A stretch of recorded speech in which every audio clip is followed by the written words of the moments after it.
Hi there. In this video, we're continuing a format that we're calling at this stage a seasonal strategy blueprint. Now, this series is about showing how different trading types can practically use seasonality, not as just a pure signal necessarily, but also as a decision-making framework. And I want to show you the incredible benefits that seasonality has in that decision making process. And I'm also going to be looking at two trades that I've recently taken using this exact pattern.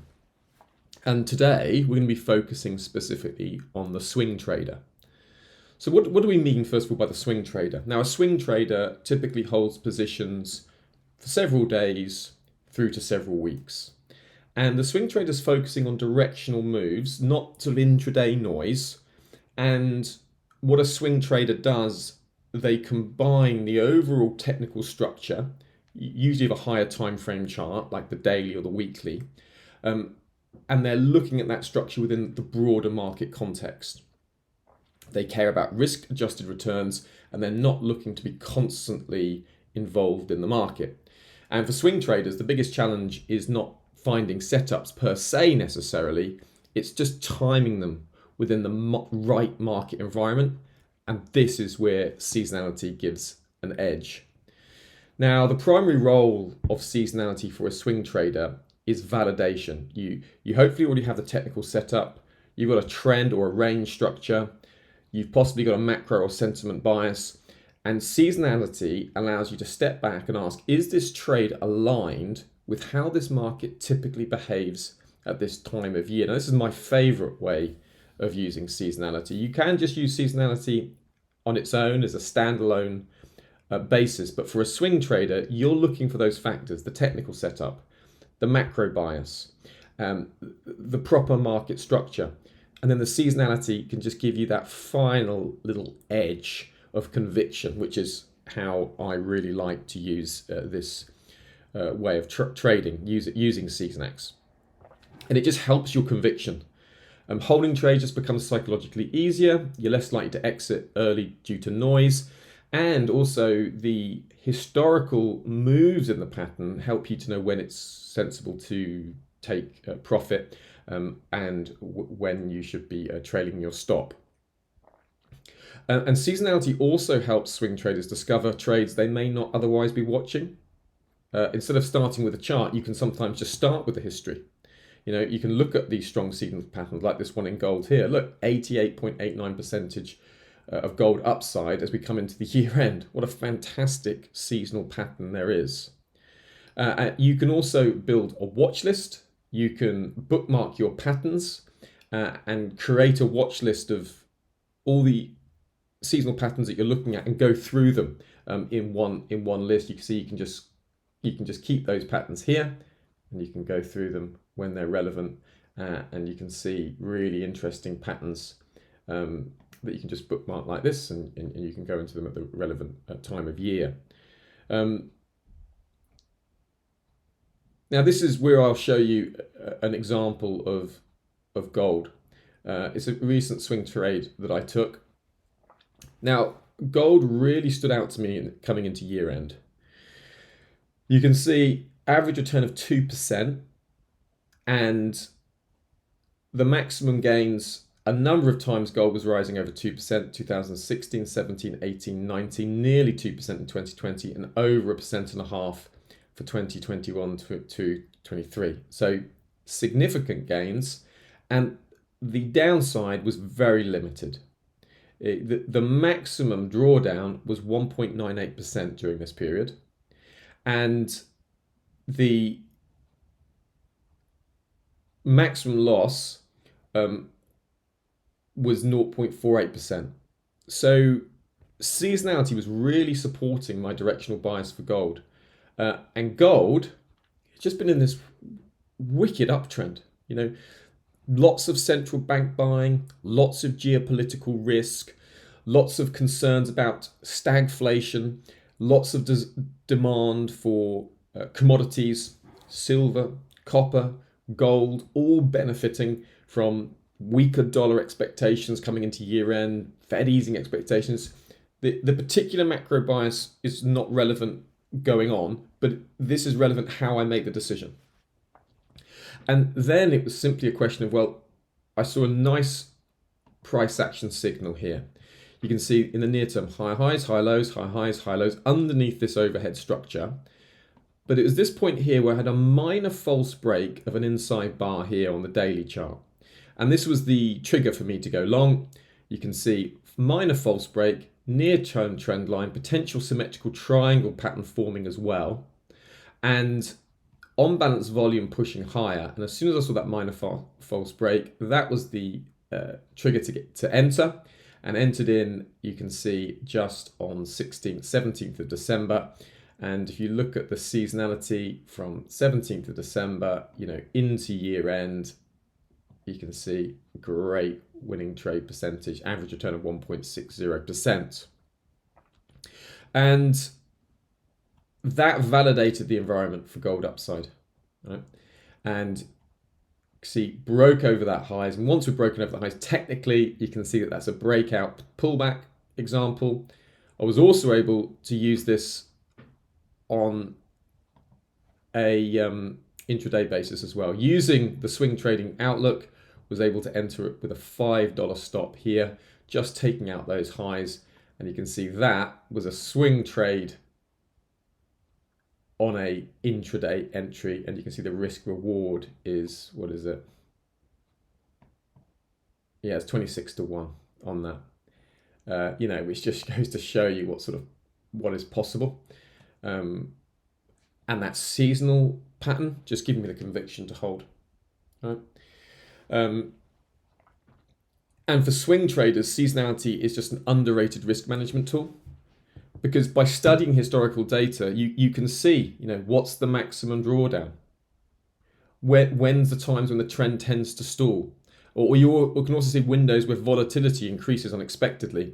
This helps you to reduce position size, move your stops. You can see, for instance, here the max drop 2.40%. So I knew that entering here, right, on this level, you could have a really quite tight stop.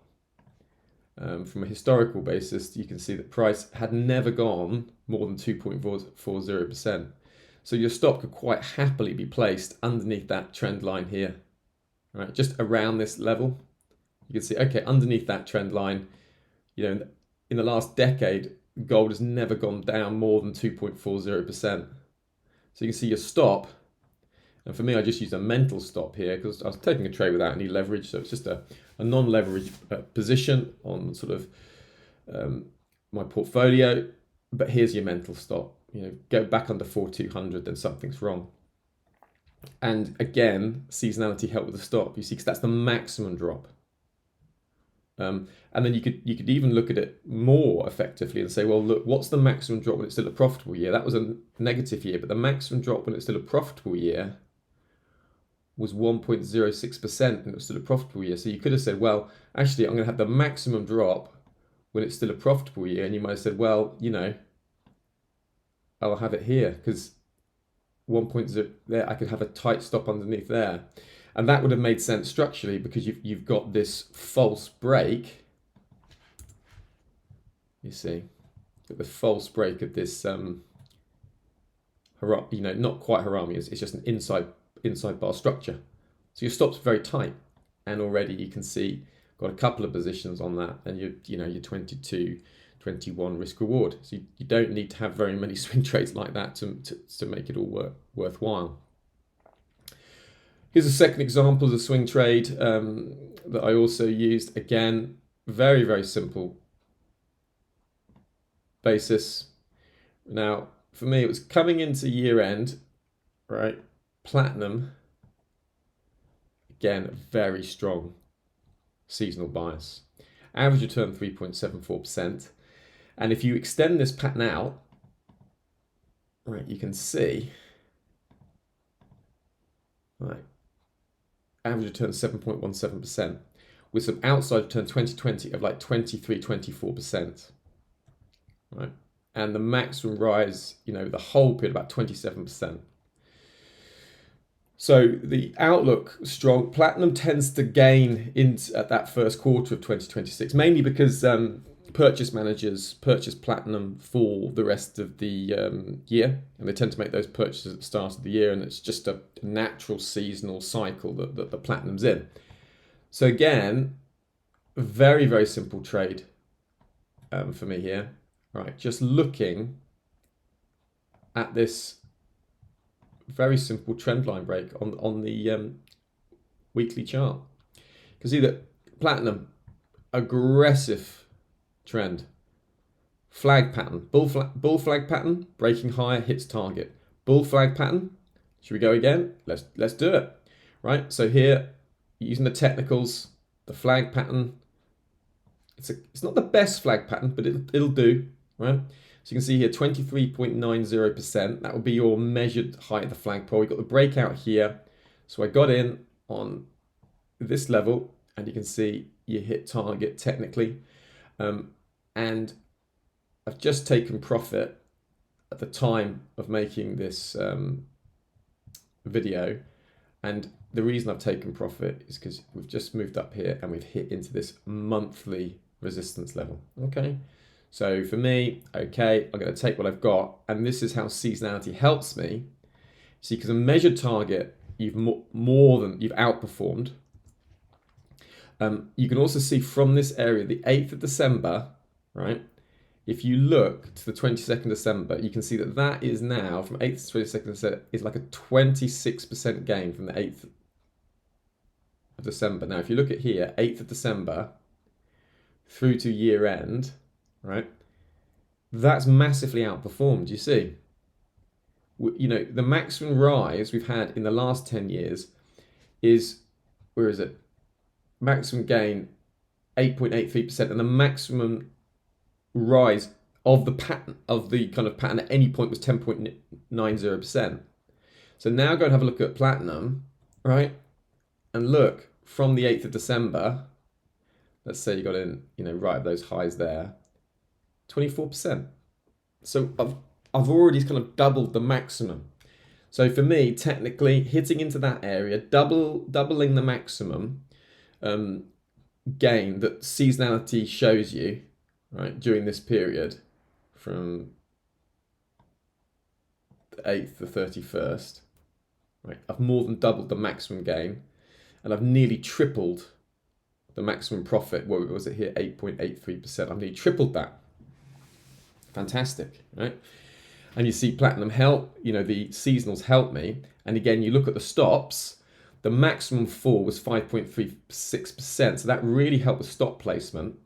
So you can see here, you know, once you've broken through that level, right, the maximum fall was 5.63%. Now for me, it was just that breakout candle was enough.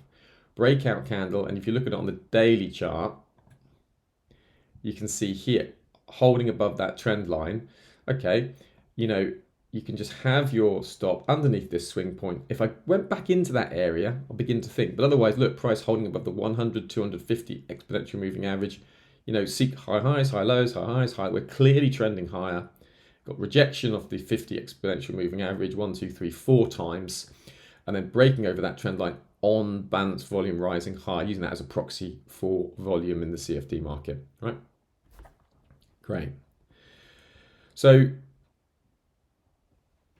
you can see this does serve to illustrate one of the other key benefits for swing traders is timing. And seasonality just helps answer questions like, you know, when trends begin, right? When momentum fades. You can see here, it's no coincidence that you get this uptick in platinum and gold at this time. You usually got the last Fed meeting around the middle of December. So people often wait to that Fed meeting and then they make their moves. Platinum has gains around the turn of the year. So often people are buying in anticipation of the stronger period coming up in January, February. And the dollar tends to be weaker into year end anyway, which also supports commodities. So you can see how helpful seasonality is. It doesn't dictate execution for me, but what it does is improves the decision quality significantly. And really, one of the most beneficial thing for me is when seasonality helps you get a sense of where your stop should be, right? Very, very helpful information. Seeing that maximum drop, I often really, use that significantly because it gives me a sense. Well, hang on, if you're looking at this like last 25 years, thinking what's the maximum loss? The last 25 years is 1.92%. It really helps you to be very a bit more nimble on the stop.